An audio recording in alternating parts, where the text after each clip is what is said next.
ప్రస్తుతం మనం తిరుమలగిరి సాగర్ మండల పరిధిలోని కోంపెల్లి గ్రామ పంచాయతీ పరిధిలో ఉన్నాము. రాజకీయాలలో సీనియర్గా పనిచేస్తున్నటువంటి రాజకీయ నాయకులు ఎడవెల్లి దిలీప్ రెడ్డి గారు మనతో పాటు ఉన్నారు. నమస్కారం సార్. నమస్తే. మీరు సుదీర్ఘకాలం నుంచి రాజకీయంలో కొనసాగుతున్నారు సార్. మీ రాజకీయ ప్రస్థానం ఎప్పుడు మొదలైంది? మీరు రాజకీయంగా ఎలాంటి ఒడిదుడుకులు ఎదుర్కొన్నారు సార్? మా రాజకీయం 2004లో కాంగ్రెస్ పార్టీ నుంచి ప్రస్థానం స్టార్ట్ అయింది. తదనంతరం 2006లో నేను ఈ గ్రామంలో సర్పంచ్గా పోటీ చేయడం జరిగింది. ఈ గ్రామ ప్రజలు కూడా మనను ఏకగ్రీవంగా ఎన్నుకోవడం జరిగింది. మనం యునానిమస్ సర్పంచ్ అయినాం. మనం రాజకీయంగా ఒడిదొడుకులు అంటే రాజకీయాలు నేను పెద్ద ఒడిదొడుకులు ఏమి ఎదుర్కోలే. మనం ప్రజలకు సేవ చేయాలనే ఆలోచనతోనే రాజకీయాలకు వచ్చినాం. అప్పుడు మా పక్క గ్రామమైన కాంగ్రెస్ పార్టీలో పనిచేస్తున్న సీనియర్ నాయకులు కోటిరెడ్డి గారు, ఎంసీ కోటిరెడ్డి గారు ఆధ్వర్యంలో మేము ఆ పార్టీలో పనిచేయడం జరిగింది. తర్వాత మనకు తదనంతరం మనకి ఎమ్మటే 2 సంవత్సరాల తర్వాత సర్పంచ్గా అవకాశం వచ్చింది. గ్రామ ప్రజలు కూడా మనని అందరినీ ఏకగ్రీవంగా ఎన్నుకోవడం జరిగింది. ఎన్నుకున్న క్రమంలో ఈ గ్రామానికి మనం ఆ రోజు నేను సర్పంచ్ అయ్యడానికి గ్రామంలో సీసీ రోడ్లు కానీ డ్రైనేజీలు కానీ ఇంకా వేరే మౌలిక వసతులు అధ్వానంగా ఉండే. మనం సర్పంచ్ అయినాక మన ఏదో ఈ ఊరికి ఏదో ఈ గ్రామానికి ఏదైనా చేయాలనే ఆలోచనతో సర్పంచ్ అయినాక తర్వాత ప్రతి ఊళ్ళో ఈరోజు సీసీ రోడ్ లేని బజార్ ఉండదు. కరెంటు విషయంలో కానీ మిగతా కెనాల్ వాటర్ విషయంలో కానీ ప్రజలు మనకి ఎప్పుడైనా ఏ సమస్య వచ్చినా మనం ఎమ్మటే స్పందించి ఆ సమస్యను పరిష్కరించగా ముందు ఉంటాం. సార్, మీరు గతంలో ఎంపీటీసీగా పనిచేశారు కాంగ్రెస్, తర్వాత మళ్ళీ వైసీపీగా పనిచేశారు. మీరు ఎంపీటీసీగా వైసీపీగా పనిచేసిన కాలంలో మీరు ఎంపీటీసీ నుంచి వచ్చే నిధులు ఫండ్స్ కానీ మీరు ఈ గ్రామానికి మీ ఎంపీటీసీ పరిధిలో ఉన్న గ్రామాలకు మీరు ఎలాంటి అభివృద్ధి కార్యక్రమాలు కొనసాగించారు సార్? ఎంపీటీసీకి ఫండ్స్ అనేవి పెద్దగా ఏముండవు. యాక్చువల్లీ మేము 2014లో ఎంపీటీసీ అయినా. ఎంపీటీసీ అయిన తర్వాత ఆ రోజు అంతకుముందు ఎంపీటీసీలకి ఏమైంది అంటే యాక్చువల్ ఫండ్స్ ఉండేది. 2014లో కేంద్రంలో ఎన్డీఏ గవర్నమెంట్ వచ్చిన తర్వాత ఆ ఫండ్స్ అన్నిటిని ఏం చేసిందంటే యాక్చువల్లీ మండలాలకి జిల్లాలకు మొత్తం తగ్గించేసి జిల్లా పరిషత్ తగ్గించేసి ఓన్లీ గ్రామ పంచాయతీలకే 100% నిధులు ఇవ్వడం వల్ల అప్పుడు 2014 నుంచి 2019 దాకా ఎంపీటీసీగా పనిచేసినా కానీ మాకు సంతృప్తిగా ఏం లేదు. యాక్చువల్లీ నిధులు లేవు. మొత్తం నిధులన్నిటిని ఏంటంటే గ్రామ పంచాయతీలకి గ్రామ సర్పంచ్లకి ఇవ్వడం జరిగింది. ఇంకా మాకు నిధులు లేవు, ఇక మేము ఉత్సవ విగ్రహాలుగా మిగిలిపోతున్నాం. ఎందుకు ఈ పదవి ప్రజలు మనకు ఓట్లేసి మనం గెలిపించినందుకు మన ప్రజలకు ఏం చేయబోతున్నా బాధ ఉంది. కానీ ఎంపీటీసీలో మేమైతే అభివృద్ధి ఎంపీటీసీ నిధులతోనైతే చేయలేదు. ఏకున్న స్థానిక నాయకులతోని లేకపోతే మనకు తెలిసిన నాయకుల కాడ వాళ్ళ కాడ ఉన్న కాన్స్టిట్యుయెన్సీ డెవలప్మెంట్ వర్క్స్ నిధులు కానీ ఎస్డిఎఫ్ నిధులు కానీ అలాంటి నిధులు తీసుకొచ్చి కొంచెం గ్రామాన్ని అభివృద్ధి చేయాలి. కానీ నేను సర్పంచ్గా పీరియడ్ చేసినంత డెవలప్మెంట్ ఈ 10 సంవత్సరాలు ఎంపీపీ కానీ వైస్ ఎంపీపీ చేయలేకపోయాను. అది కూడా బాధగా ఉంది. అందుకని రాజకీయాలలో మనకు కూడా ఏమనిపించింది, 10 సంవత్సరాలు మనం ఏం చేయలేకని బాధతో కొంచెం నేను రాజకీయాలకు కొంచెం అంటిముట్టనట్టుగానే ఉంటున్నాను. సార్, మీరు ఎంపీటీసీగా వైసీపీగా పనిచేస్తున్నారు సార్. మరి గవర్నమెంట్లో అంటే ప్రభుత్వాలలో ఎంపీటీసీలకు ప్రోటోకాల్ ఉందా? మరి మీకు ఎలాంటి గౌరవం దక్కింది సార్? ఇంకా ఎంపీటీసీలకు ప్రోటోకాల్ అనేది అంటే మామూలుగా మాకు ఎంపీటీసీలకు ప్రోటోకాల్ ఏదైనా మీటింగ్ ఉన్నప్పుడు మామూలుగా ఎంపీటీసీ ప్రోటోకాల్ పిలుస్తారు. దానికి అట్లాంటిది ఏం లేదు.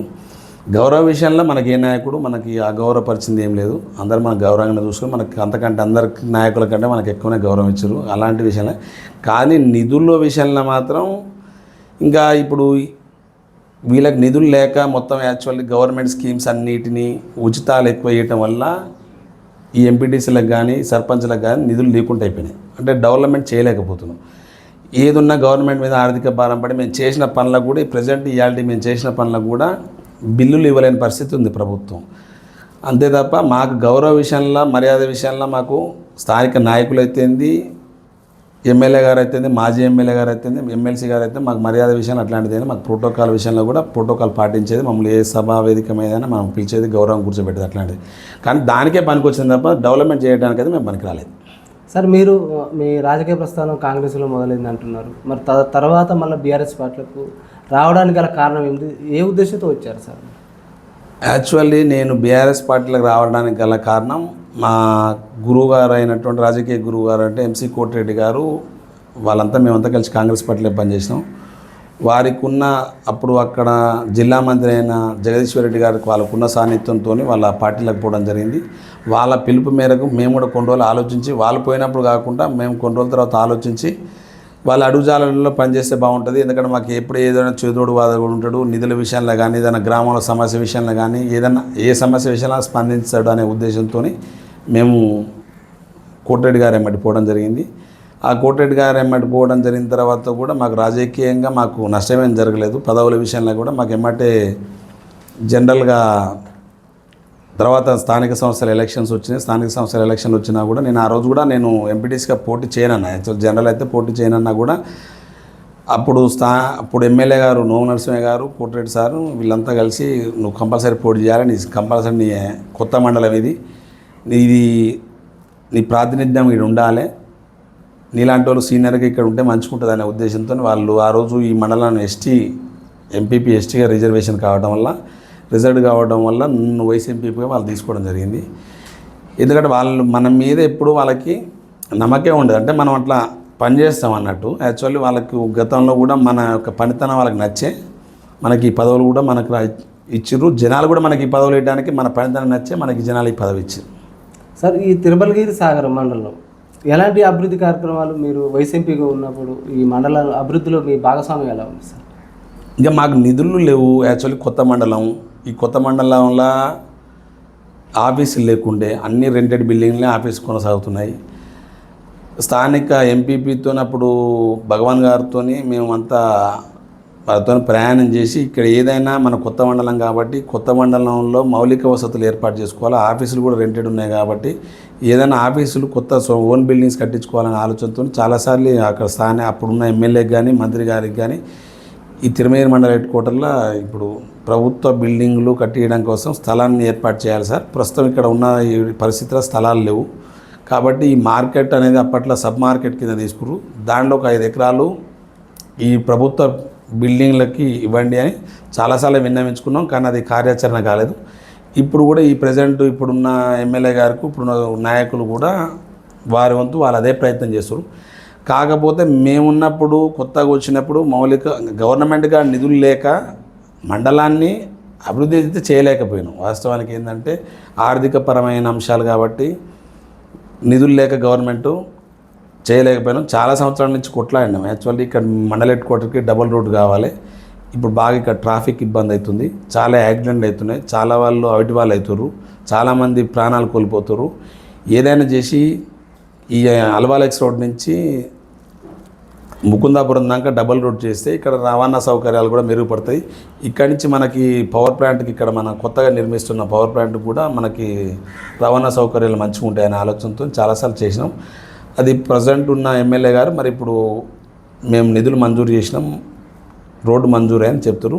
ఇంకా అది వాళ్ళు పని చేసి అది అయినప్పుడు మనం దాని గురించి మాట్లాడుకోవడం మంచిగా ఉంటుంది సార్. ఇక్కడనే పక్కనే నాగార్జున సాగర్ అంటే కృష్ణానది పక్కనే తలంపునే పారుతున్నారు సార్. మీకు ఇక్కడ ఈ ప్రాంతంలో రైతాంగానికి మీ నీటి సదుపాయం విషయంలో ఎలా రైతులకు ఉపయోగపడుతుంది? అక్కడ అల్వాల లిఫ్ట్ ఇరిగేషన్ ప్రాజెక్టు ద్వారా ఇక్కడ రైతాంగానికి ఏమన్నా అంటే మేలు జరిగే అవకాశం ఉందంటారా?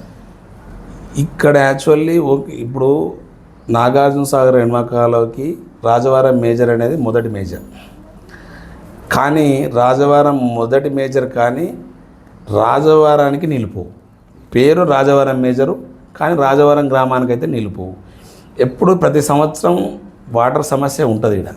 ఏంది అంటే మరి అప్పుడు ఆ రోజు ఇంజనీరింగ్ డిజైనింగ్ లోపమో ఏదో లోపము, కానీ యాక్చువల్లీ వాటర్ అయితే స్లోగా పోవడం వల్ల నాచు జమ్మంతా పెరిగి నీళ్లు పోకుంటుండేది. ప్రతి సంవత్సరం ఇక్కడ స్వచ్ఛందంగా రైతులే వాళ్ళు కొంచెం అమౌంట్ షేర్ చేసుకొని అట్లా వాటరు ప్రతి సంవత్సరం ఒక 2-3 టైమ్స్ అది చేసుకుంటే నాచు దొక్కి ఇట్టుకుని జమ్ము తీయడం వల్లనే కొంచెం ఈ తిరుమల బోయగూడెం గ్రామాలకి పారుతుంటాయి. కానీ ఇక్కడ నీటి నాగార్జున సాగర్ మన పక్కనే ఉంది, కానీ ఇంకా అంగట్లో అన్నీ ఉన్న అల్లున్నోట్లో శని ఉన్నట్టు మనకు నాగార్జున సాగర్ మనకు 18 కిలోమీటర్ దూరంలో ఉంటుంది. కాకపోతే నీళ్ళ విషయంలో మాత్రం చాలా ఇబ్బందికరమైనది.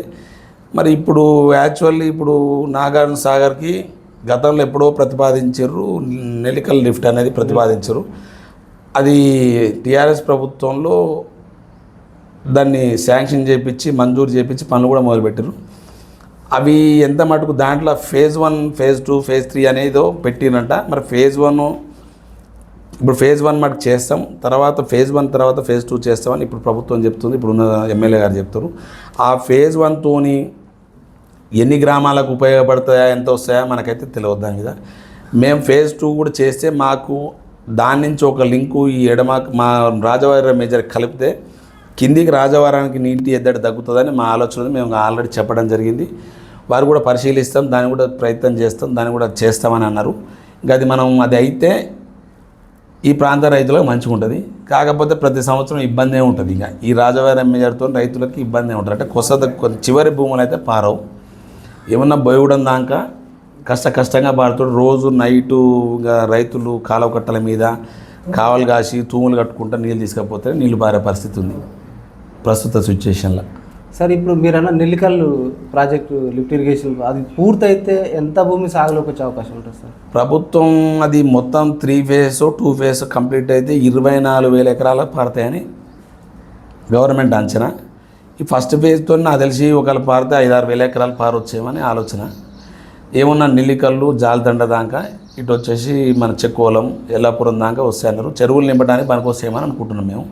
అది మొత్తం కంప్లీట్ అయితే మాత్రం 24,000 ఎకరాలు వస్తుందని గత గవర్నమెంట్ చెప్పింది. అది మొత్తం పూర్తయితే ఇక్కడ రైతులు ఈ తిరుమేరి మండలం రైతులు సస్యశ్యామలంగా ఉంటారు. ఇంకా నీటి విషయంలో అయితే ఇబ్బంది ఉండదు.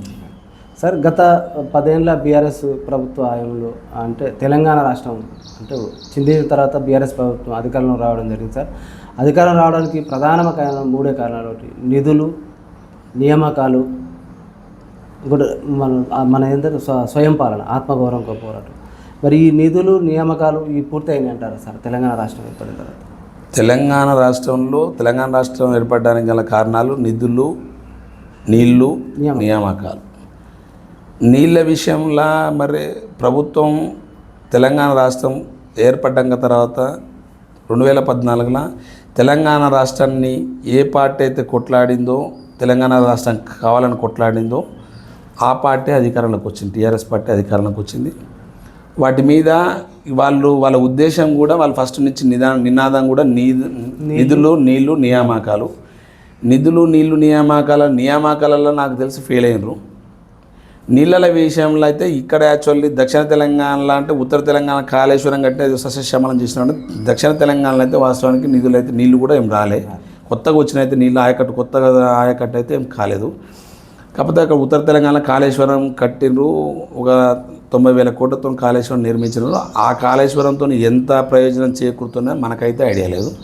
యాక్చువల్లీ వాటి మీద అయితే దృష్టి పెట్టారు. నియామకాల విషయంలో అయితే నియామకాల విషయంలో వాళ్ళు అనుకున్నట్టు వాళ్ళు ఏదైతే వాళ్ళ కాజుతో నియామకాలు చేద్దామని వచ్చారో అంతగానే జరగలేదని నేను అనుకుంటున్నా. ఇంకా నిధుల విషయంలో కూడా అప్పుడున్న కేంద్ర ప్రభుత్వంతో అప్పుడున్న రాష్ట్ర ప్రభుత్వంతో వాళ్ళిద్దరి మధ్యలో వైరంతో కూడా నిధులు కూడా పెద్దగా వచ్చినాయి దాఖలాలు అయితే ఏం లేదు. కాకపోతే ఇక్కడనే రీస్టోరేషన్, తెలంగాణ భూములకు విలువ పెరిగి ఇక్కడున్న ప్రాంతాల పంటలకు బాగా పండించి ఇక్కడున్న భూములకు విలువ పెరిగింది అని నేను అనుకుంటున్నా. యాక్చువల్లీ ప్రభుత్వంలో ఇక్కడ నిధులు స్టోరేజ్ అయినాయి అంతే తప్ప బయట కేంద్ర ప్రభుత్వం నుంచి నిధులు అయితే మనకు వచ్చినాయి అయితే దాఖలాలు లేవు. సార్ ఈ ప్రస్తుతం కాంగ్రెస్ పార్టీ 6 గ్యారెంటీలతో అధికారంలోకి వచ్చింది సార్. 6 గ్యారెంటీలు ఎలా అమలవుతున్నాయి, ప్రజల్లో ఎలాంటి స్పందన ఉంది సార్? 6 గ్యారెంటీలు స్కీమ్ పెట్టే ఇలా కాంగ్రెస్ పార్టీ అధికారంలోకి వచ్చింది. కానీ 6 గ్యారెంటీలో కూడా ఒక మహిళలకు ఉచిత ప్రయాణం అనేది ఒకటి 100% అవుతున్నట్టు గుర్తుంది. దాంట్లో కూడా ఏదో ఒడిదొడుకులు ఎదుర్కొని ఆ బస్సులు తక్కువ ఉండటం వల్ల ప్రయాణికులు పెరిగి ఈ ఉచిత బస్సు సర్వీస్ వల్ల ప్రయాణికులు పెరిగి కొట్టుకోవడం జరుగుతుంది. అదొకటి నాకు తెలిసి దాని విషయంలో 100% కొంచెం ఉన్నట్టుగా మిగతా దాన్ని అన్నీ అసంతృప్తి. వాళ్ళు రుణమాఫీ చేస్తున్నారు. రుణమాఫీ చేస్తున్న తర్వాత 2 లక్షల రూపాయల మటుకు రుణమాఫీ చేస్తున్నారు. ప్రభుత్వం చెప్పింది 2 లక్షల రూపాయల దాకా చేస్తా అని చెప్పింది, మంత్రులు చెప్పారు. కానీ 2 లక్షల పైన ఉన్న వాటికి కూడా 2 లక్షల మటుకు చేస్తామని చెప్పారు. కానీ 2 లక్షల పైన ఉన్న వాటిని వదిలేసింది. ఇక 2 లక్షల రూపాయల లోపు ఉన్న వాటి రుణాలు మాత్రం ఒక 80% 90% అయిపోయినాయి. ఇక 2 లక్షల పైన వాటి గురించి ఇంక వాళ్ళు మాట్లాడితే ఆల్రెడీ 100% అయిపోయింది రుణమాఫీ అని ప్రభుత్వం పెట్టించింది. వాళ్ళు చేస్తారని నమ్మకం కూడా ఏం లేదు. ఇంకా మిగతా ఇంధనం ఇండ్లు కూడా యాక్చువల్లీ అరకొరగా శాంక్షన్ అవుతున్నాయి. ఇప్పుడు కూడా మా గ్రామానికి అయితే ఇంధనం ఇండ్లు రాలే. ఇంకా ఇప్పుడు ఇక్కడ ఇంధనం మిల్లు కావాల్సిన ఇళ్ళ కంటే వాళ్ళు మనకు 100-150 ఇళ్ళు అవసరం ఉంటే మనకి యాక్చువల్లీ 10-12 ఇచ్చే పరిస్థితులు. ఇంధనం ఇల్లు అంటే దఫాలుగా ఇస్తానని ప్రభుత్వం చెప్తుంది. అది ఎంత మటుకు మరి ముందుకు పోతుందని చూడాలి. అది ఇక మిగతా హామీల విషయానికి వస్తే రాజీవ్ యువ వికాసాన్ని పెట్టారు, దరఖాస్తులు తీసుకున్నారు, 16 లక్షల దరఖాస్తులు వచ్చాయి. దాంట్లో ఏదో ఇంకా మరి సిబిల్ అంటుర్రు, అర్హతలన్నీ వాటిని క్రైటీరియా తీసుకుంటారు. దాన్ని ఎంత మటుకు తగ్గించి ఇస్తారనేది అంత మటుకైతే ప్రభుత్వం జూన్ 2వ తారీఖున తెలంగాణ రాష్ట్ర అవతరణ దినోత్సవం రోజు ఇస్తానది. మరి ఏదో కారణాల వల్ల మళ్ళీ దాన్ని పోస్ట్పోన్ చేయడం అనేది. 6 గ్యారెంటీలు అయితే ఏ గ్యారెంటీ ఒక మహిళల అంటే ఆ మహిళలు అనేది అది కూడా ఒక గ్యారెంటీ కాదు. యాక్చువల్లీ మహాలక్ష్మి అని మహిళలకు 2,500 ఇస్తారు. అంత మటుకు దాన్ని ఊసెత్తలేరు. ముసలిళ్ళకి 4,000 రూపాయలు ఇస్తారని 4,000 గురించి కూడా మాట్లాడతలేదు ప్రభుత్వం. 6 గ్యారెంటీలలో కానీ ఒక గ్యారెంటీ అదొక బస్సు గ్యారెంటీ ఒకటే నడుస్తుంది. ఒక గృహ విద్యుత్తు అనేది కూడా ఒకటి, గృహ ఉచిత కరెంటు 200 యూనిట్ల దాకా ప్రతి గృహానికి 200 యూనిట్ల దాకా ఇస్తారు. అది కూడా నడుస్తుంది. ఇక మిగతా గ్యారెంటీలు అయితే సంపూర్ణంగా అయితే లేవు, అసంపూర్ణంగా ప్రభుత్వం చేస్తుంది, నిధుల కొరత అని చెప్తుంది. కానీ ఇంకా మరి అది వీళ్ళకి ఇంకా 3 సంవత్సరాలు 5 సంవత్సరాలు ఉంది కాబట్టి 5 సంవత్సరాల వరకు వాళ్ళు చెప్పిన హామీలు నెరవేర్చాలో చూడాల్సిన అవసరం. సార్, ఈ ప్రభుత్వం అంటే కాంగ్రెస్ పార్టీ చేస్తున్న ప్రధానమైన ఆరోపణ సార్, గత 10 ఏళ్లలో బీఆర్ఎస్ పార్టీ అధికారంలో ఉంది, అది విపరీతమైన ఆర్థిక దోపిడీ కొనసాగించింది, అప్పుడు విపరీతమైన అప్పులు చేసిపోయింది కాబట్టి ఇప్పుడున్న పథకాలకు నిధుల కొరత ఏర్పడుతుంది. అయినా కూడా దాన్ని అధిగమించి ఒక్కొక్కటి చేసుకుంటూ వస్తున్నాం అనే పరిస్థితులు తీసుకొస్తుంది సార్. ఇది ఎంతవరకు వాస్తవం అంటారు? అంటే ఓకే, వాళ్ళు అప్పులు అనేది ఓకే, మన రాష్ట్రం తెలంగాణ రాష్ట్రం ఏర్పడ్డ తర్వాత తెలంగాణ రాష్ట్ర ప్రభుత్వం పోయిన తర్వాత అప్పులు అనేవి పెరిగినమాట వాస్తవం. కానీ అవి అప్పులు ఇదే ఇప్పుడు ఏదైతే ప్రజలకు ఎప్పుడైతే ఉచితాలు ఇవ్వాలని పాలకులు ఎప్పుడు ఆలోచిస్తే ఇట్లాంటి ఆర్థికమైన భారమైన పరిస్థితులే పడతాయి. యాక్చువల్లీ టీఆర్ఎస్ ప్రభుత్వం వచ్చినాక ఉచితాలు ఎక్కువ ఇవ్వటం వల్ల ఈ కాళేశ్వరంకు అప్పులు తేవటం, మిషన్ కాకతీయకు అప్పులు తేవటం, మిషన్ భగీరథకి అప్పులు తేవటం, ఇవి తేవటం వల్లనే అప్పులైనాయని. లేదా స్కీములు కూడా ఇప్పుడు రైతు బంధు అనేది చాలా పెద్ద స్కీమ్, అది చాలా ఆర్థిక ఇబ్బందులతో కూడిన స్కీము. ఇలాంటి స్కీములు పెట్టడం వల్లనే అప్పులైనాయని ఈ ప్రభుత్వం చెప్తుంది. కానీ ఈ ప్రభుత్వం ఇచ్చే హామీలలో కూడా వాళ్ళకంటే ఎక్కువ హామీలే ఇచ్చారు. వాళ్ళు 10,000 రూపాయలు ఎకరానికి 10,000 రూపాయలు రైతు బంధు ఇస్తారంటే మేము 15,000 ఇస్తామని చెప్పారు. వాళ్ళు దఫాలుగా మేము దఫాలుగా వృద్ధాప్య పెంచారు, 4,000 దాకా పెంచుతామంటే మేము ఒకటేసారి పెంచుతామని చెప్పారు. ఇంట్లో 2 ఉంటే ముసలిళ్ళకి 2 ఇస్తా అని చెప్పారు. మళ్ళీ ఇప్పుడు మనకి 2 మహిళలకు మహాలక్ష్మి స్కీమ్ మీద 2,500 ఇస్తున్నారు. ఇవన్నీ ఆర్థికపరమైన అంశాల స్కీమ్, వీళ్ళు కూడా హామీలన్నీ ఆర్థికపరమైన కూడిన హామీలే ఇచ్చారు. గతంలో చేసిన ప్రభుత్వం తప్పు అని వాళ్ళే అంటున్నప్పుడు వీళ్ళు కూడా అదే తప్పుని వీళ్ళు హామీలు ఇచ్చి ఇవాళ అధికారంలోకి వచ్చారు. ఇవాళ ఏంటంటే ఇవాళ వచ్చినాక మాకు ఈరోజు ఆ గత ప్రభుత్వం చేసిందనే తప్పులు చేసిందని ప్రజలు వీళ్ళకి అధికారం ఇచ్చారు. గత ప్రభుత్వం తప్పుల వల్ల మేము ఈ పరిస్థితి ఎదుర్కొన్నాని ముచ్చట చెప్పొద్దు. ఇంకా అలాంటిది వద్దు. ఇంకా వీళ్ళకి అధికారం ఎందుకు? ఆ ప్రభుత్వం తప్పులు చేసిందని ఈ ప్రభుత్వానికి అధికారం ఇచ్చారు. వీళ్ళు ఏం చేయాలి? మేము ఇచ్చిన హామీలు కరెక్టా, మేము ఇవ్వగలుగుతామా ఇవ్వలేమా, మన రాష్ట్ర ఆర్థిక పరిస్థితి ఏంది, మన రెవెన్యూ ఎంత, ఇవన్నీ ఆలోచన చేసుకొని వాళ్ళు కూడా ఇవ్వాలి. వాళ్ళు కూడా అదే తప్పిదం చేసి వాళ్ళ అధికారం వచ్చినాక ఈ మాటలు చెప్తే జనాలు నమ్మే పరిస్థితిలో ఉండరు. ఏంటంటే జనాలకు కావాల్సింది నువ్వు చెప్పినావు ఇవ్వాలి అంతే మటుకి. కానీ నాకు ఈ ఇబ్బంది ఉంది ఆ ఇబ్బంది ఉంది అంటే వినేటట్టు ఉండరు. వాళ్ళు ఇచ్చిర్రు, మీరు ఎందుకు ఇస్తలేరు? వాళ్ళు అప్పు చేసి ఇచ్చిరా, దేనికి చేసి ఇచ్చినా? వాళ్ళు మీరు అప్పు ఎందుకు చేసి ఇస్తున్నావు అని ప్రజలు అడగలేదు. మీరు కూడా మీకు చేతనైనంత మటుకు అప్పులు తెచ్చుకొని ఇవ్వండి, మీరు ఇచ్చిన హామీలు ఇచ్చండి, రాష్ట్ర అప్పుల భారం పెంచండి అంత మటుకే. కానీ ఇక వాళ్ళు మీరు ఇవ్వాలి, మేము అధికారంలోకి వచ్చినాక మాకు కావట్లేదంటే జనాలు నమ్మే పరిస్థితి లేరు. సార్, గత ప్రభుత్వ హయాంలో ధరణి పోర్టల్ తీసుకొచ్చారు సార్. ధరణి పోర్టల్ వల్ల చాలా అంటే భూములు అన్యాకృతమైనవి. ఆ పోర్టల్ ద్వారా చాలా రైతులకు నిరుపేద రైతులకు కూడా భూములు అందరికీ అంటే వాళ్ళకు పట్టాలు సరైన టైంలో కాలేదు, ప్యూరిఫికేషన్ విషయంలో అవకతవకలు జరిగినాయి అని అంటున్నారు. దాన్ని ప్రస్తుత గవర్నమెంట్ భూభారత్గా తీసుకొచ్చింది సార్. మరి ఇప్పటికైనా ఈ రెవెన్యూ సమస్యలు తీరి రైతులకు న్యాయం జరిగే అవకాశం ఉందంటారా? ధరణి వల్ల ఇబ్బంది పడ్డమాట వాస్తవం. ధరణి అనేది తీసుకురావడం వల్ల దాంట్లో 20% మంచిగా ఉంటే 80% ఉంది. దాంట్లో ఏ సమస్య అయినా కూడా ధరణిలో భూ సమస్య వస్తే స్థానికంగా పరిష్కారమయ్యే మార్గం లేకుండా పోయింది. దానికి ఒకటి మిస్సింగ్ సర్వే నెంబరు లేకపోతే ప్రొవిటెడ్ ల్యాండ్స్ ఇట్లాంటి ల్యాండ్స్ ఉన్నప్పుడు ఆఫీసుల చుట్టూ రోజు ప్రజలు ప్రభుత్వం ఆఫీసుల చుట్టూ రైతులు తిరగొద్దు, రైతులు అనేటోళ్ళు ఎప్పుడు వాళ్ళ వాళ్ళ వ్యవసాయ పని చేసుకోవాలి, కానీ ఆఫీసుల చుట్టూ వాళ్ళని తిప్పొద్దు అనే ఆలోచనతో ధరణి పోర్టల్ తీసుకొచ్చింది యాక్చువల్లీ. ఈ స్థానికంగా ఉండే పట్వార్లు, విఆర్ఓలు వీళ్ళే యాక్చువల్లీ ఎక్కువ ఈ తప్పిదాలకు కారణం అనే ఉద్దేశంతో వాళ్ళని అసలు యాక్చువల్ తీసేసింది. అయితే ప్రజలు కూడా ఆ రోజు ఏంటంటే ఓకే, ఇప్పుడు వాస్తవానికి ప్రజలు కూడా స్థానికంగా ఉన్న విఆర్ఓలతో ఇబ్బంది పడి ఉండొచ్చు. విఆర్ల పాత్ర అంటే పెద్దగా ఏముండకపోవచ్చు, వాళ్ళు ఏమన్నా గ్రామ సేవకులు కాబట్టి వాళ్ళతోనే ఉండవు. మంచి జరుగుతుందని ప్రజల ఆలోచన, ప్రజలు కూడా వాస్తవం ధరణి పోర్టల్ మీద ఎంతో నమ్మకం పెట్టుకున్నారు. ధరణి పోర్టల్ వచ్చిన తర్వాత చాలా ఇబ్బందులు వచ్చినాయి, ఇంకెక్కువ ఫేస్ ఎప్పుడే అప్పుడు గతంలో కంటే ఆఫీసుల చుట్టూ 10 ఎక్కువ రైతులు తిరిగే పరిస్థితికి వచ్చింది. మిస్సింగ్ సరైన వాళ్ళు ఏదో ఒక కాజును పెట్టుకుని 2012ని క్రైటీరియా చేసుకుని 2012ని పానీ తీసుకొని 2012లో ఏ పేర్లు ఉన్నాయో ఆ పేర్ల ప్రకారమే పాస్బుక్లు ఇవ్వడం జరిగింది. దాంట్లో కొన్ని మిస్సింగ్ సర్వే నెంబర్లు చాలామంది ఇబ్బందులు సీసీఎల్ఏకి పోయి కలెక్టరేట్ చుట్టూ అప్పుడు ఆర్డీఓ పవర్స్ తగ్గించి చాలా సమస్యలు పరిష్కారం కాలేదు. ఓకే, అది ధరణి విషయంలో గత ప్రభుత్వం ఫెయిల్యూర్ అయినమాట వాస్తవం. ఇట్లా ఇబ్బందులు పడుతున్నాయి. కొత్త ప్రభుత్వం ఇప్పుడు వచ్చిన ప్రభుత్వం కూడా ఈ ధరణి వల్ల రైతులు ఇబ్బంది పడుతున్నారు కాబట్టి మేము ధరణి అనేది పోర్టల్ తీసేస్తాం, ఏదైనా రైతులకి దగ్గర అందుబాటులో ఉండే పోర్టల్ తీసుకొస్తాం. భూభారతి పోర్టల్ తీసుకొచ్చింది. ఈ భూభారతి పోర్టల్ అనేది ఇప్పుడే యాక్చువల్లీ మొన్న జూన్ 2వ తారీఖు నుంచే తెలంగాణ రాష్ట్రం అన్ని మండలాల్లో ఇంప్లిమెంటేషన్ జరిగింది. దాని మీద ఇప్పుడు రెవెన్యూ సర్వీస్ 20వ తారీఖు దాకా జరుగుతున్నాయి. ఈ క్రమంలో ఇప్పుడు అది రెవెన్యూ సర్వీసులు అయిపోయాక ఇప్పుడు వాళ్ళకి రెవెన్యూ సర్వీసులో అయితే ఏ సమస్యలు వచ్చినాయో వాళ్ళు ఎంత మటుకు చేయగలుగుతారో చూద్దాం. దాన్ని ఇంత మటుకు దాని భూభారతి గురించి అయితే వాస్తవం సంపూర్ణంగా ఏ రైతుకు కానీ ఏ నాయకునికి కానీ దాని మీద అంత అవగాహన లేదు. అది రోజు దాని రోజు ఇంప్లిమెంటేషన్ జరిగే తీరుని బట్టి మనం ఆ భూభారతి ఎట్లా జరుగుతుందని మనం అప్పుడు అనుకున్నాం కదా. సార్, గత ప్రభుత్వం వీఆర్ వ్యవస్థను తీసేసింది, మళ్ళీ వీఆర్ వ్యవస్థని ప్రస్తుత ప్రభుత్వం తీసుకొస్తుంది. మరి ఈ వ్యవస్థ ద్వారా రైతులకు మేలు జరుగుతుంది అంటారా? జరుగుతుందని అనుకుని ప్రభుత్వం కూడా జరుగుతుందనే ఉద్దేశంతోనే పెట్టింది. మనం వీఆర్ఓలు స్థానికంగా ఉండటం వల్ల ఆ గ్రామంలోని సమస్యలు తెలుస్తాయి, ఆ గ్రామంలో ఏమైనా భూ సమస్యలు ఉన్నా తెలుస్తాయి.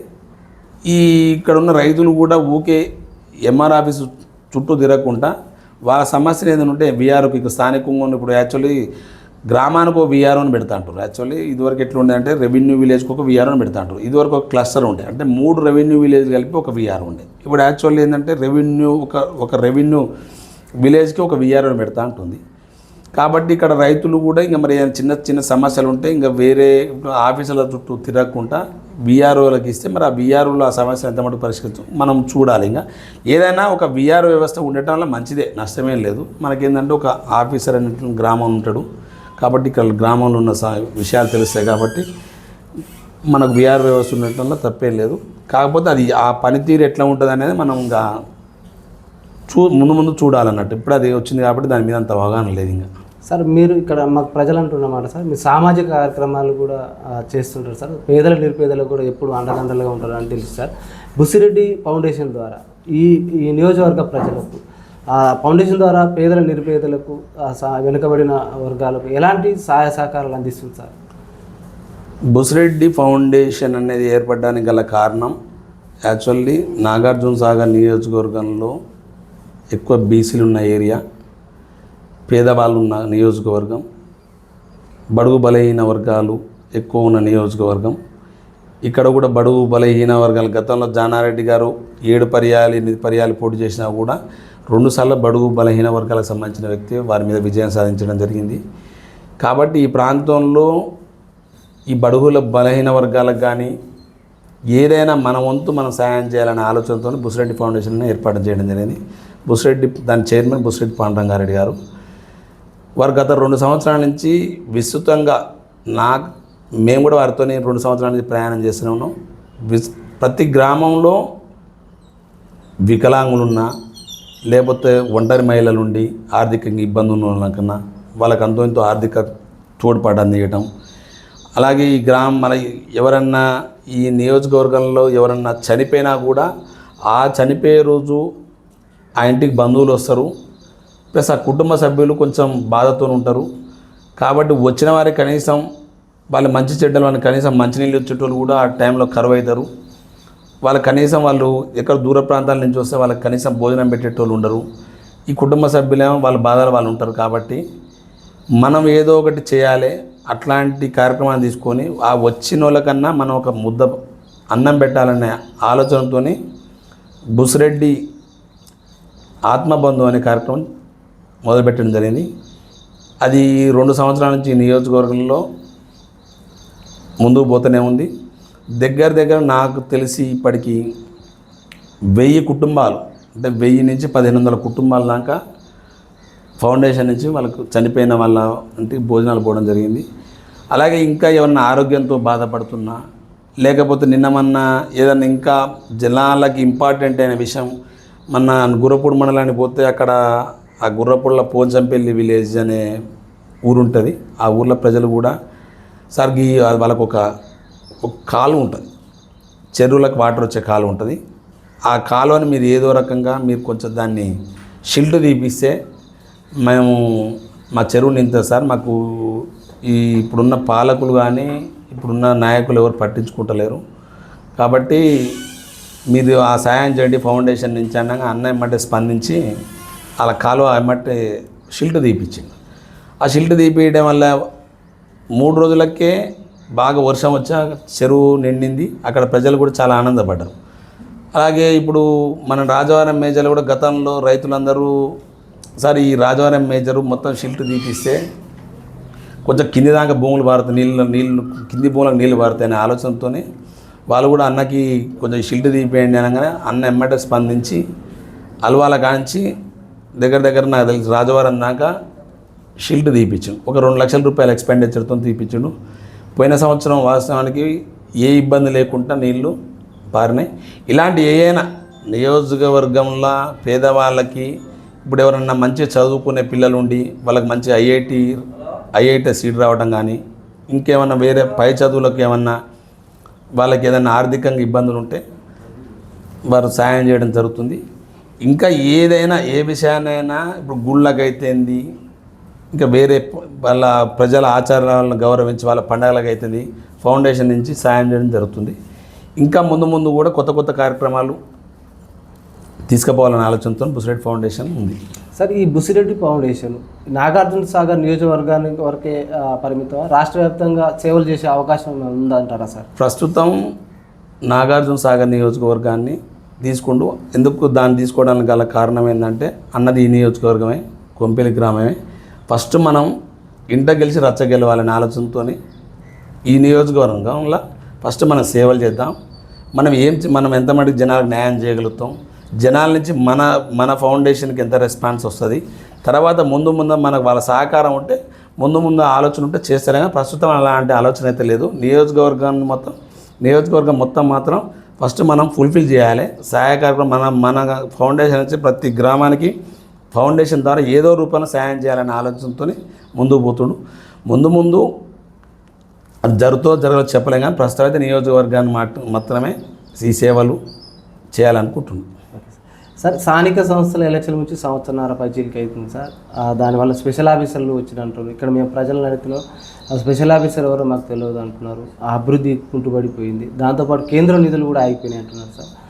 ఎందుకు జాప్యం జరిగి స్థానిక సంస్థల ఎలక్షన్ ఎందుకు నిర్వహించకపోతుంది ప్రభుత్వం? ఇంకా ప్రభుత్వాన్ని స్థానిక ఎలక్షన్లు నిర్వహించడానికి వివిధ కారణాలు ఉండొచ్చు, రాజకీయపరమైన కారణాలు ఉంటాయి. ఇంకా వాళ్ళు కూడా ఇప్పుడు స్థానిక సంస్థ వాళ్ళు ఎలక్షన్ మేనిఫెస్టోలో 42% స్థానిక సంస్థల్లో 42% బీసీ రిజర్వేషన్ ఇస్తారని వాళ్ళు ఒక హామీ ఇచ్చారు.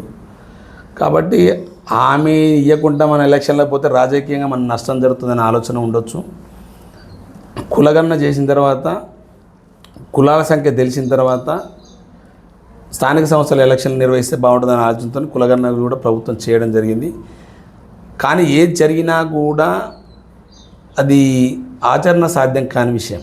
అది ఏంటంటే స్థానిక సంస్థలకి 50% రిజర్వేషన్ దాటొద్దని సుప్రీంకోర్టు తీర్పు ఉంది. కానీ వాళ్ళు ఎలక్షన్లో ఎట్లా అధిగమించాలనుకుని మరి 42% ఇస్తానన్నారు అనేది మనకు తెలియదు. వాళ్ళ ఆలోచన అది, వాళ్ళకి ఏ ఆలోచన ఉందో మనకైతే తెలియదు. వాళ్ళు చేసిర్రు, కేంద్ర ప్రభుత్వానికి పంపించారు. కేంద్ర ప్రభుత్వం అది ఆల్రెడీ ఇది ఒక రాష్ట్రానికి సంబంధించిన విషయం కాదు, అది ఒక రాష్ట్రానికి పర్మిషన్ ఇచ్చే విషయం కాదు. కాబట్టి వాళ్ళు ముందు తెలుసా ఇది ఎట్లా మనం పంపిస్తే అది కేంద్రం ఎట్లయినా ఇయ్యదు, మేము చేసినాం కేంద్రం చేయలేదు, మా తప్పు లేదు అని అనిపించుకుంటాను. ప్రజలల్లో మేము దోషులుగా ఉండొద్దనే ఆలోచనతో చేసినాను అనుకుంటున్నా. కాబట్టి ఏదో రకంగా అయితే వీళ్ళు చేయడం వలన ఏదైతే ఇలా కేంద్ర ప్రభుత్వం కూడా దేశం మొత్తం కులగన్న చేద్దామనే ఆలోచనకు వచ్చి రేపు 2026 2027 జనాభాతోనే పాటే కులగన్న కూడా చేయాలనే ఆలోచనతో వచ్చింది. కాబట్టి జాప్యం జరుగుతూ వచ్చింది. జాప్యం జరుగుతున్న లాస్ట్కి గ్రామంలో మౌలిక వసతులు అనేవి కుంటుపడిపోయినాయి. ఇప్పుడు సర్పంచ్ ఉండటం వల్ల నిధులు వచ్చినా రాకున్నా, ప్రభుత్వం నుంచి నిధులు వచ్చినా రాకున్నా అక్కడ సమస్య ఉండి ప్రజలు వాళ్ళ దృష్టి తీసుకపోతే వారి సొంత నిధులతోనైనా ఫస్ట్ ఆ వర్క్ కంప్లీట్ చేసిన తర్వాత ఓకే ప్రభుత్వం నుంచి వచ్చిందాక తీసుకుందామనే ఆలోచన ఉంటుంది. ఇప్పుడు స్పెషల్ ఆఫీసర్లకు ఏముంటుంది, వాళ్ళేదో ఆఫీసర్ అంటే ఆఫీసర్ అంతే తప్ప వాళ్ళకి మేము సొంతంగా డబ్బులు పెట్టి డెవలప్మెంట్ చేయాలి, తర్వాత ప్రభుత్వం నుంచి వచ్చి తీసుకుంటామనే ఆలోచన వాళ్ళకు ఉండదు. కాబట్టి ఒక్కొక్క స్పెషల్ ఆఫీసర్ 2-3 విలేజ్లు ఇచ్చి ఇవ్వడం వల్ల వాళ్ళు కూడా ఏంటంటే వాళ్ళ డిపార్ట్మెంట్ ఉద్యోగాన్ని చూసుకోలేక ఇటు గ్రామాన్ని ఉద్యోగం చూసుకోలేక చాలామంది గ్రామ ప్రజలకు తెలియదు స్పెషల్ ఆఫీసర్ అని, ఏ గ్రామ ప్రజలకు కూడా తెలియదు. యాక్చువల్గా కూడా వాళ్ళ మీటింగ్లు కూడా వాళ్ళు ఏం పెద్ద కండక్ట్ చేస్తలేరు. కాబట్టి ఏం లేదు, ఇప్పుడు యాక్చువల్లీ ఏం నిధులు లేకపోవడం వల్ల మౌలిక వసతులు కూడా కుంటుపడిపోయినాయి. ప్రభుత్వం కూడా తొందరగా స్థానిక సంస్థల ఎలక్షన్లు పెట్టి సర్పంచులను వీళ్ళని కనీసం ఎంపీటీసీలు లేకున్న తర్వాత నిమ్మలంగా సర్పంచులను పెడితే గ్రామాల్లో కనీసం వసతులు, లైట్లు, మురికి కాలువలు, వాటర్ సమస్య ఇట్లాంటి వాటి మౌలిక వసతులు వాళ్ళు చేయగలుగుతారని ఆలోచన. ప్రభుత్వం ఏంటంటే వాళ్ళ రాజకీయంగా ఆలోచన ఉంటుంది. కాబట్టి వాళ్ళ రాజకీయ ఆలోచనలతో వాళ్ళు జాప్యం చేస్తున్నారు. కాబట్టి త్వరలో జరుగుతాయని మనం అనుకుందాం. సార్, రైతులు మా దృష్టికి ఒక ప్రధానమైన సమస్య డిమాండ్ తీసుకొచ్చారు సార్.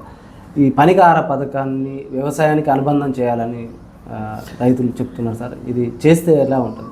చేస్తే మంచిగానే ఉంటుంది. కాకపోతే దానికి చేసినా కూడా దాంట్లో ఏమేమి సమస్యలు ఉన్నాయో ప్రభుత్వం అని ఆలోచన చేస్తాం. అది ఎప్పటి నుంచో ఉన్న డిమాండ్, ఇప్పుడే ఉన్నదేం కాదు.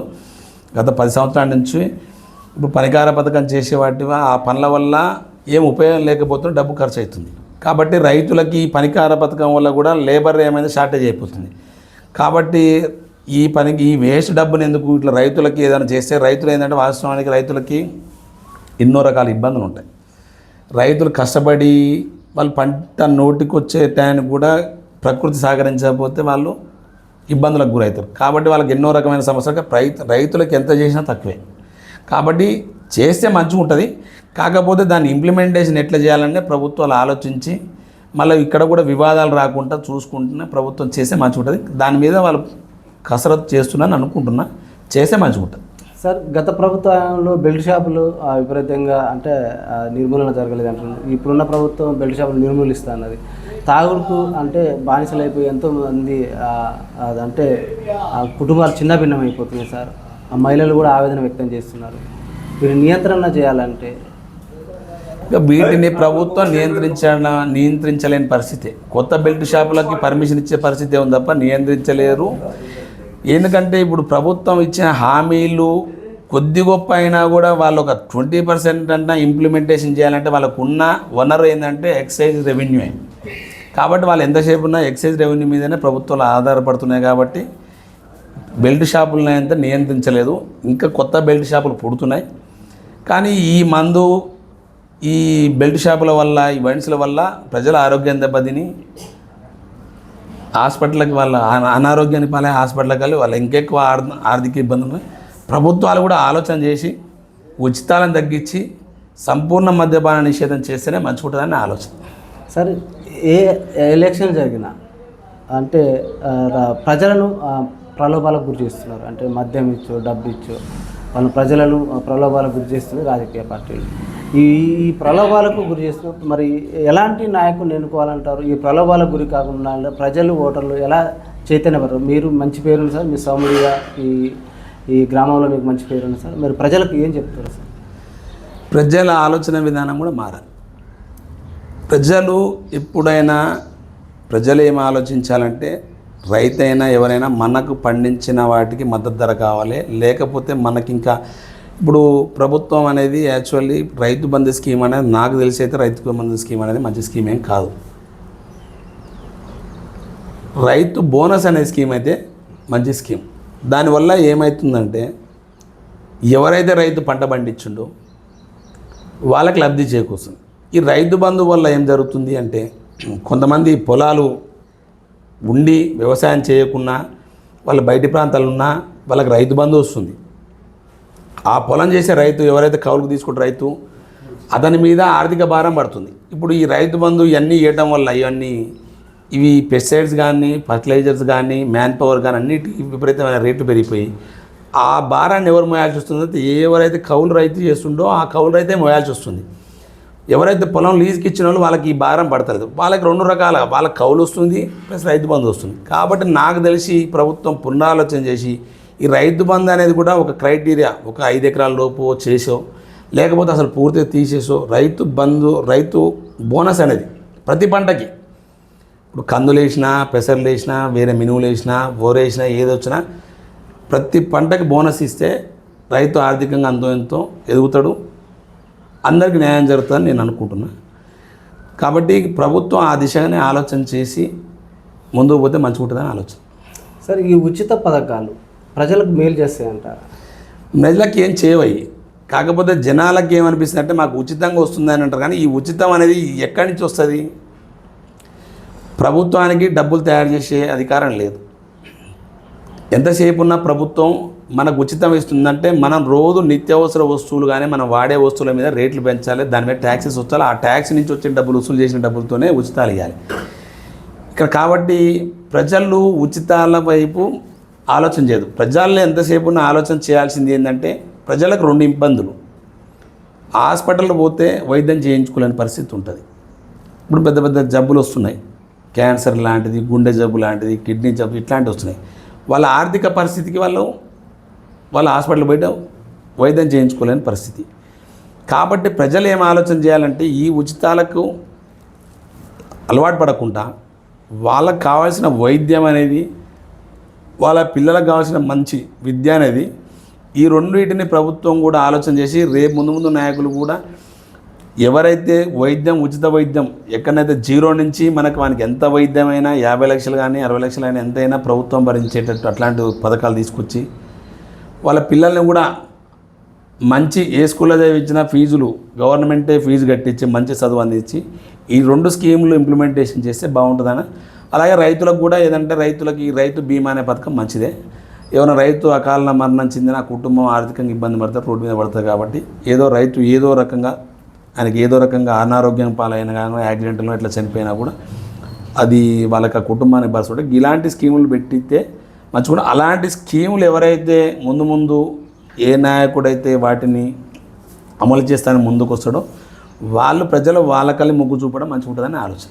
సార్, యూత్ మొత్తం కూడా డ్రగ్స్కు మద్యానికి బానిస అయిపోయి వాళ్ళ జీవితాలు చిన్నభిన్నం చేసుకుంటున్నారు. సమాజంలో అసాంఘిక కార్యక్రమాలు కూడా పెరిగిపోయే అవకాశం ఉంది. యూత్లో మార్పు రావాలన్నా, యువత అంటే సన్మార్గంలో నడవాలంటే మీరు ఒక యువకుడుగా యువతకు ఏం సందేశం ఇస్తారు సార్? ఇప్పుడు ఇవి ప్రభుత్వాలు చేయటం వల్లనే యువత కూడా పెడదావ పట్టింది. ఇప్పుడు యాక్చువల్లీ అప్పుడు ఒక వైన్స్ అనేది ఉండే మండలానికి, ఇప్పుడు ఊరికి 10-15 బెల్ట్ షాపులైనా వాళ్ళకి అందుబాటులో అయిపోయినాయి. యాక్చువల్లీ బహిరంగ ప్రదేశాలలో వాళ్ళు మందు సేవించడం వల్ల, ఈ పెద్దలు కూడా బహిరంగ ప్రదేశాల మందులు సేవించడం వల్ల వీళ్ళు వాటికి అట్రాక్ట్ అయ్యి వాళ్ళకు కూడా అందుబాటులో మందు దొరకడం వల్ల వాళ్ళు కూడా దానికి వాళ్ళు బానిసలై ముందు పోతున్నారు. అట్లే గంజాయి అనేది కానీ డ్రగ్స్ అనేది కానీ చాలా విపరీతమైనది. అంటే ప్రభుత్వాలు వాటి మీద కట్టడి చేసి ఏదైతే యువతకు ఉందో వాళ్ళు చదువుకున్న యువతకు ఉద్యోగాలు లేక మళ్ళీ కొంతమంది అంతో ఎంతో వీళ్ళు ఏదన్నా చేసుకుందామంటే ఆర్థిక స్తోమత లేక వీటన్నిటికీ బెట్టింగ్లకి ఇట్లాంటివంటి బానిసలై ఆర్థికంగా వాళ్ళ కుటుంబాలు చిన్నభిన్నం అవుతున్నాయి. వీటి మీద ప్రభుత్వం దృష్టి సారించి ఈ వైన్స్లు బెల్ట్ షాపుల సంఖ్య తగ్గించి మండలాల వైన్స్ల సంఖ్య తగ్గించి ఏదైతే ప్రభుత్వం ప్రధాన ఆదాయ వనరుగా పెట్టుకున్న ఎక్సైజ్ని ఏదైతే దాన్ని మొత్తం కంట్రోల్ చేసి వీటిని ఎక్కడి నుంచి డ్రగ్స్ వస్తున్నాయో, ఎక్కడి నుంచి గంజాయి కానీ ఇట్లాంటివి వస్తున్నాయో వాటి మీద చెక్ పోస్టులు పగడ్బందీ చేసి వాటిని రాష్ట్రం రాకుండా, ప్లస్ యువతకైతే ఏదైతే బాగుంటుంది యువతకు అంత స్వయం ఉపాధి కదా. ఇప్పుడు స్కీమ్స్ ఉన్నాయి. ఇప్పుడు రాజీవ్ యువకేస్ అని పెట్టారు. 1,00,000 నుంచి 4 లక్షల రూపాయలు దాకా ఇస్తే వాళ్ళు చేసుకునే పనిని బట్టి ఇస్తామన్నారు. అలాంటి వాటిని యువతకి ఆ స్కీమ్స్ ముందు తీసుకుపోతే వీటిలో నుంచి కూడా యువత బయటపడుతున్న ఆలోచన. ఇప్పుడు ఫోన్ల వల్ల కూడా యువత చెడిపోతున్నారు. కాబట్టి యువత ఏంటంటే రియలైజ్ అయ్యి వాళ్ళని ఎన్ని రోజులు కష్టపడి వాళ్ళ తల్లిదండ్రులు కష్టం పడి కూలీ చేసుకొని వాళ్ళని ఆ స్థాయికి తీసుకొచ్చినాక వీళ్ళు ఈజీ మనీకి అలవాటు పడి ఇలాంటి పెడదోగబడుతున్నారు. కాబట్టి తర్వాత వాళ్ళ కుటుంబం చిన్నామినతో యువత కూడా ఆలోచించాల్సిన ఇలాంటి వాటికి దూరంగా ఉండి మమ్మల్ని ఇంత కష్టపడి పెంచిన తల్లిదండ్రులకి మనం ఏమిస్తున్న ఆలోచనతో వీటన్నిటి బానిస అయినా కూడా ఈ రిహాబిలిటేషన్ సెంటర్లు ఉన్నాయి, వాటికన్నా వాళ్ళ తల్లిదండ్రులు వాళ్ళు రియలైజ్ అయి పంపించి వాళ్ళని మంచి మనుషులుగా తయారు చేసుకుని వాళ్ళు కూడా కుటుంబం గురించి ఆలోచించి ముందుకు పోతే బాగుంటుందని ఆలోచన. సార్, ఎడవెల్లి దిలీప్ రెడ్డి గారు వైసీపీకి పదవి చేశారు సార్. ఇంకా భవిష్యత్తులో మీరు ఇంకా ఏమైనా పదవులు ఆశిస్తున్నారా సార్? ప్రస్తుతం నేను ఏం పదవి ఆశిస్తలేను, ఏ దాంట్లో కూడా పోటీ చేయాలనే ఆలోచన కూడా ఏం లేదు. మా ప్రధాన లక్ష్యం ఏంటంటే బుసిరెడ్డి ఫౌండేషన్ అనేది ప్రజలకి మంచిగా దాంట్లో నాకు కూడా సంతృప్తి కలిగించింది.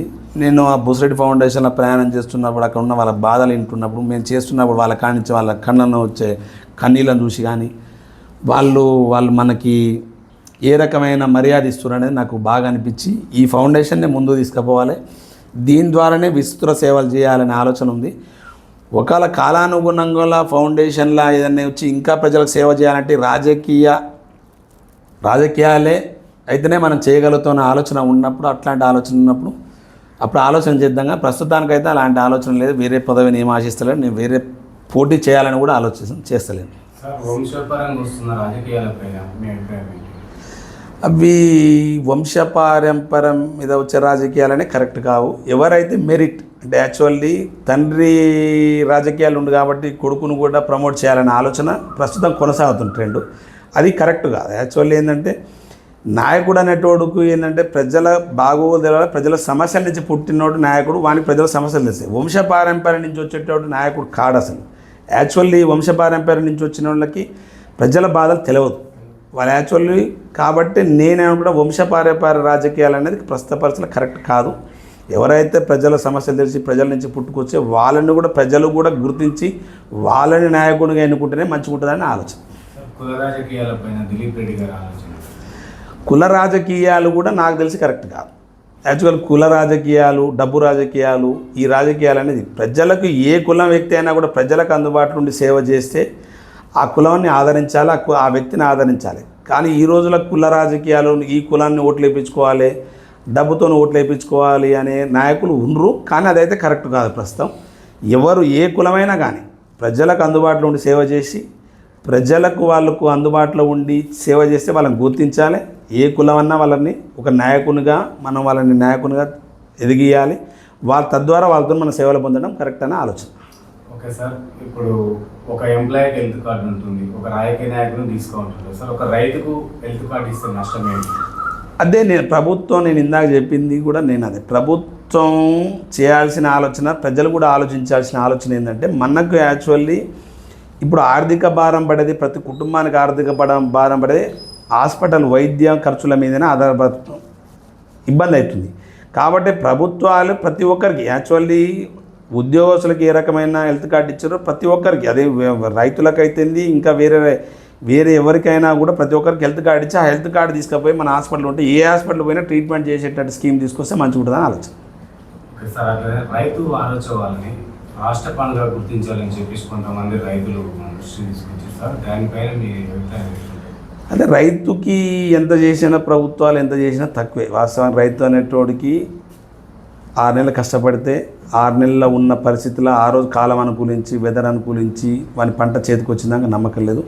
కాబట్టి ఏంటంటే రైతుల ఉద్దేశం కూడా రైతు వారోత్సవాలు చేస్తే రైతులకు కూడా ఏంటంటే వాళ్ళకు కూడా మాకు కూడా మేము రైతు అని గుర్తించినట్టు ఉంటుంది సమాజంలో. రైతు అంటే ఇప్పుడు ఈ రోజుల పరిస్థితి ఎట్లుంటే రైతుకి పిల్లనిచ్చే పరిస్థితి, నేను వ్యవసాయం చేస్తున్నట్టే పిల్లనిచ్చే పరిస్థితి లేదు. ఏదన్నా ఉద్యోగం ఉందా, సాఫ్ట్వేర్ ఉద్యోగం ఉందా, లేకపోతే గవర్నమెంట్ ఉద్యోగం ఉందా అనే ఆలోచన చేస్తున్నారు. వాళ్ళు కూడా ఏంటంటే మంచిగా బతకాలి సమాజం, రైతు అంటే ఇంత హీనంగా కాదు, రైతుకు కూడా మంచి గుర్తింపు ఇవ్వాలి. కాబట్టి ప్రతి సంవత్సరం రైతు వారోత్సవాలను కూడా పండుగ చేస్తే మాకు కూడా సమాజానికి గుర్తింపు వస్తుందనే ఆలోచనతో రైతులు ఆ పండుగ చేయాలంటారు. అది ప్రభుత్వం చేయటంలో తప్పేం లేదు. రైతును కూడా ఏంటంటే మనకు అందరికీ కడుపు నిండా అన్నం పెట్టే వ్యక్తి రైతు. కాబట్టి రైతుకి ఏం చేయాలి, ఆ అవమానకరం కాకుండా రైతును కూడా సమాజంలో తలెత్తుకొని బతికేటట్టు ఉండాలంటే ఈ రైతు వారోత్సవాలు చేసి మంచి మంచి రైతులను గుర్తించి ప్రతి మండలం నుంచి కానీ ప్రతి జిల్లా నుంచి ఆదర్శ రైతులను గురించి వాళ్ళకు కూడా ప్రోత్సాహాలు ఇస్తుంటే కొత్త న్యూ జనరేషన్లో రాంగరంగా వాళ్ళు కూడా వ్యవసాయం చేయాలని ఆలోచన ఉంటే రాంగరంగా వ్యవసాయం చేయకపోతే మనకు ఆహార పదార్థాలు దిగుమతి చేసుకోవాలంటే చాలా ఇబ్బంది. సుంకాలు రకరకాల ఇబ్బందులు ఉంటాయి. కాబట్టి వాళ్ళకి ఇంట్రెస్ట్ కల్పించాలి. నెక్స్ట్ జనరేషన్ కూడా వ్యవసాయం చేయాలి, ఆధునిక వ్యవసాయం ఎట్లా చేయాలనే ఆలోచనతో వాళ్ళకి ఇలాంటి ఏదైనా వేరే దేశాలు ఉన్న పరిజ్ఞానం కూడా రైతు సదస్సులలో, రైతు వారోత్సవాలలో వేరే దేశాలు ఉన్న పరిజ్ఞానం తీసుకొచ్చి కూడా రైతులకు ఎడ్యుకేట్ చేసి రైతులను తలెత్తుకొని బతికేటట్టు చేస్తే మంచిగా ఉంటుందని ఆలోచన. సార్ రైతులు చాలా ఇబ్బంది పడుతున్నారు సార్. వాళ్ళకు శాపంగా మారిన కోతులు వేరే పంట వేసుకోవడానికి అవకాశం లేకుండా పోతుంది, ఇళ్ళకి వచ్చి కలుస్తున్నాయి సార్. ఆ నిర్మూలన కూడా మీ అధికారంలో ఉన్నప్పుడు కూడా దాన్ని నిర్మూలించలేకపోయాడు బీఆర్ఎస్ పార్టీ. ఇప్పుడున్న ప్రభుత్వాలు ఎలాంటి చర్యలు చేపడితే బాగుంటుందంటారు? ఇప్పుడున్న ప్రభుత్వం అంటే యాక్చువల్లీ కోతులు ఊర్లలోకి రావడానికి ప్రధాన కారణం ఈ ప్రజలే.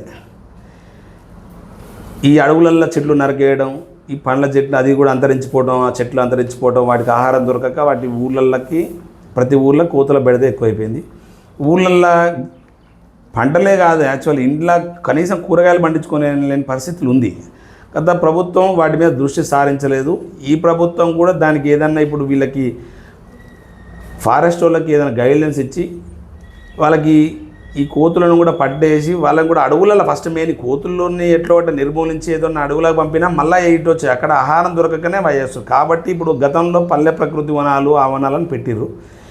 ఈ ప్రభుత్వాలు కూడా ఫారెస్ట్ల ఈ పండ్ల చెట్లను ఎక్కువ నాటించే క్రమం బాగా ముందుకు తీసుకుపోయి ఈ కోతులను కూడా ఈ ఫారెస్ట్లో మంచి గైడ్లైన్స్ ఇచ్చి ఇవన్నీ తీసుకుపోయి అడవులు పెడితే అప్పుడు ప్రజలకు మేలు జరుగుతుందని అనుకుంటున్నాను. సార్ మీ ఫౌండేషన్ ద్వారా రాష్ట్ర వ్యాప్తంగా రైతులకు, పేద రైతులకు ఎలాంటి సేవ చేయబోతున్నారు?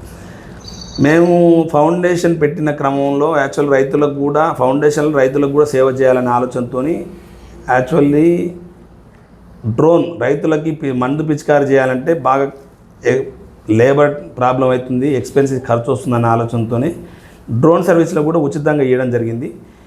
తర్వాత ఎలక్షన్ కోడ్ అట్లాంటి రావడం వల్ల డ్రోన్ సర్వీసులు పోయిన సంవత్సరం మేము రైతులకు ఇవ్వలేకపోయినాం.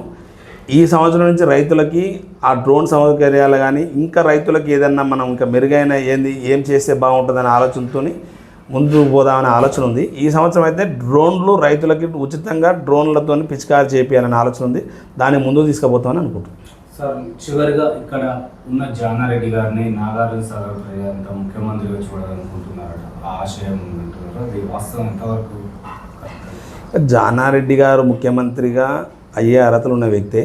కాకపోతే ప్రస్తుత పరిస్థితిలో ఆయన రాజకీయాలకు దూరంగా ఉంది కాబట్టి ఆయన నాకు అది జానారెడ్డి గారు ముఖ్యమంత్రి అవుతారని కూడా నేను అనుకుంటలేను. ఆయనకు చేయాలి, ఆయన మిగిలిపోయిన పదవి కూడా అదే.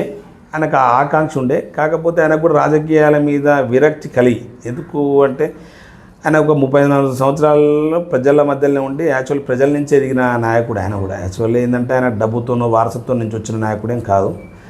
కాకపోతే ఆయన చేసిన సేవకి ఆయన ఆలోచన విధానం కూడా ముఖ్యమంత్రి అయితే మంచిగా ఉండను. కానీ ప్రజలు ఆయన్ని 2 సార్లు ఆయన ఓటమి చెందే వరకే ఆయన మనస్తాపానికి గురయ్యి ఈ రాజకీయాలు చేయడం మంచిది కాదని ఆలోచన దూరంగా ఉండటం వల్ల ఆ పదవి ఆయనకు దక్కదని నేను అనుకుంటున్నా. ఇక ముందు వస్తాయని కూడా నేను అనుకుంటలేదు. Okay sir, thank you sir. చూస్తున్నానండి మీ తెలుగు టీవీ.